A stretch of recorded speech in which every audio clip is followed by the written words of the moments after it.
Welcome back to English Made Easy. The easiest way to master English is through stories. Today's story is Lily and her dog Max. This story will teach us important prepositions and how to use them properly. Prepositions such as over, through, across, after, onto, under, beside, up, in front of, into, around, past. Lily was playing with her dog, Max, in the garden.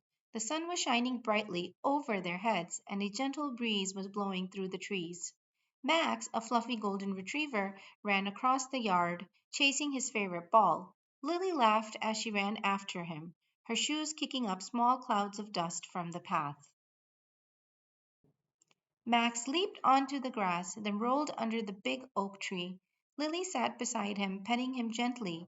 Good boy, Max, she said, giving him a treat from her pocket. Max wagged his tail happily and jumped up, reaching for the treat in her hand. Lily stood in front of Max and threw the ball far into the field. Max dashed around her, excited to retrieve it. He ran past the garden fence and into the open field, disappearing beyond the flowers.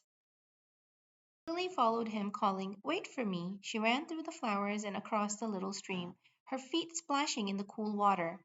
Max returned the ball, running back to her and dropping it at her feet. She bent down, picking it up and throwing it once again, smiling as Max raced towards the ball, ready for another round of play.